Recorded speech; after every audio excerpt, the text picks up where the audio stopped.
tidak divalidasi dulu emosinya, adik kenapa kok begini. Nah kayak gitu, mindfulness itu fungsinya kita menarik kesadaran kita, atau kita tuh iling dulu gitu loh, waspada dulu, kita waspada dulu, ini aku lagi menghadapi apa gitu, anakku lagi apa, aku harus melakukan respon seperti apa gitu.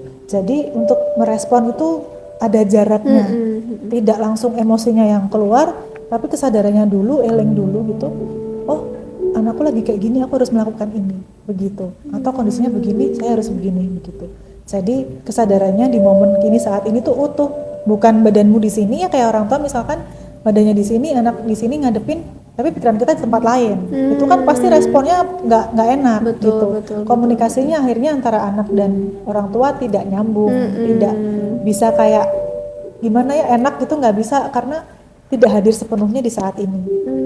Gitu, yang membuat komunikasi itu nggak lancar begitu.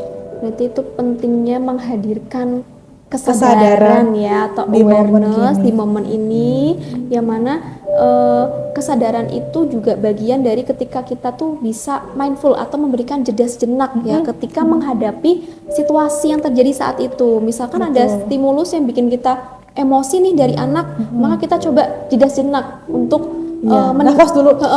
Nafas dulu nafas, untuk menghadirkan gitu. kesadaran itu. Iya.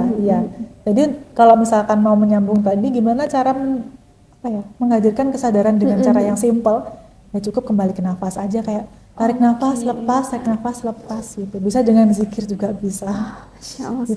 Gitu aja, simple aja, tidak usah terlalu yang ribet ya, nggak usah terlalu yang dengan istilah atau praktik tertentu, nggak usah, cukup tarik nafas, lepaskan, hembuskan dengan sadar. Dari situ nanti sistem saraf agak mulai mengendur, pada akhirnya respon yang kita berikan itu lebih sadar.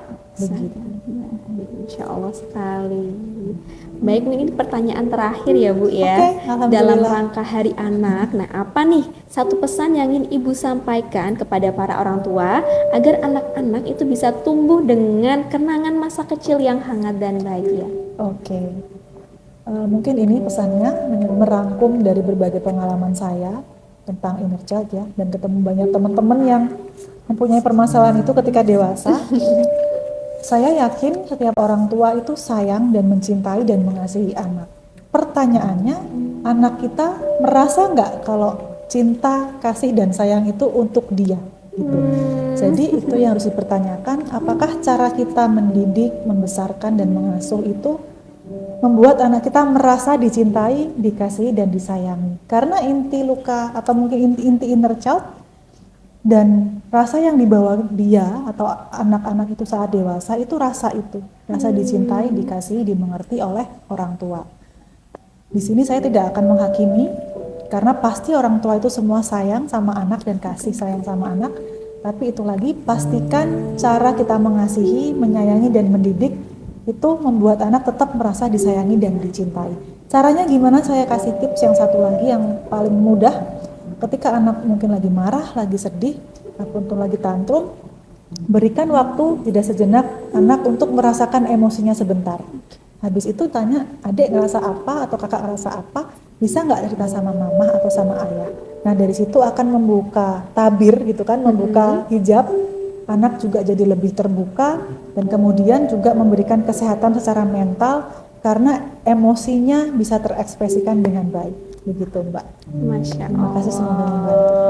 Semoga kita bisa menerapkan saran itu ya ayah bunda sekalian, gimana caranya kita tuh bisa memberikan jeda sejenak kepada anak-anak kita agar ia bisa merasakan emosi yang dirasakan, serta memberikan waktu kepada kita untuk berpikir reaksi apa sih yang akan kita berikan selanjutnya, sehingga tidak terburu-buru ataupun menggebu-gebu, sehingga malah memberikan dampak yang tidak menyenangkan untuk anak kita.